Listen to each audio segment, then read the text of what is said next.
तेरे संग चल मेरी चाहत है, जीना अब मुश्किल नहीं तेरे बिना। तेरी हर मुस्कान मेरी जिंदगी की জায়গা ভালো হলে খাবার ভালো হয় না, আর খাবার ভালো হলে জায়গা ভালো হয় না।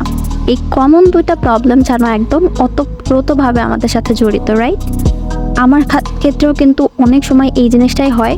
বাট আজকে আপনাদের সাথে আমি এমন একটা জায়গা শেয়ার করব যেখানে বিকালে ঘুরতে যাওয়ার জন্য একটা পারফেক্ট প্লেস পেয়ে যাবেন, তার সাথে মজার মজার খাবারও পেয়ে যাবেন। সো হাই এভরিওয়ান, আজকে আমি চলে এসেছি টঙ্গী রেলওয়েতে।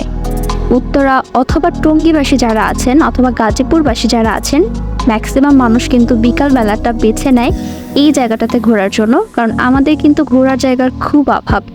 দিয়াবাড়িতে তো প্রত্যেক দিনই যাওয়া হয়, তবে দিয়াবাড়ি বাদ দিয়ে যদি ডিফারেন্ট কোনো জায়গায় আসতে চান তাহলে কিন্তু এই জায়গাটাতে আসতে পারেন।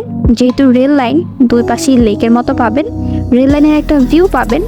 তো এখানে আসার পরই bowel food Mahal and restaurant নামে একটা ছোট কার্টের মতো পেয়ে যাবেন।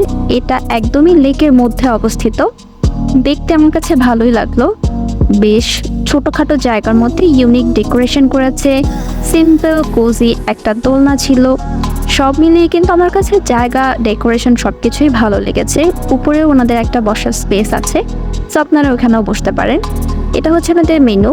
এখানে ইউজুয়ালি খুবই কম দামি খাবার পাওয়া যায় অথবা খুব অ্যাজ ইউজুয়াল খাবার পাওয়া যায়।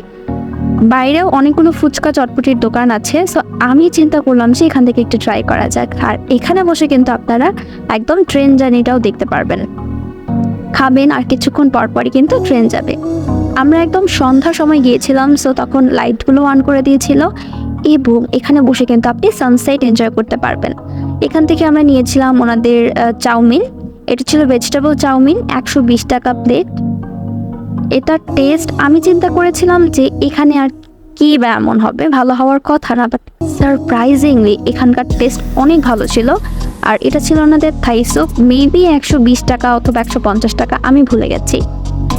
তো এটার মধ্যে চিকেন, মাশরুম, প্রন সব কিছুই দেওয়া ছিল। লেমন গ্রাসের একটা আউটস্ট্যান্ডিং ফ্লেভার পাচ্ছিলাম, আমি একেবারেই এক্সপেক্ট করিনি। তবে আমি দেখলাম যেসব জায়গায় আমাদের এক্সপেকটেশন জিরো থাকে সেখানকার খাবারগুলি কেন জানি কীভাবে যেন একদম অনেক মজার হয়। সো আমি তো আবার কখনো গেলে এখানের এই খাবারটাই ট্রাই করব। আপনারাও কিন্তু ট্রাই করতে পারেন। আর ভিডিওটা ভালো লাগলে চ্যানেলটা সাবস্ক্রাইব করতে ভুলবেন না। আজকের ভিডিও এই পর্যন্তই। আল্লাহ হাফেজ।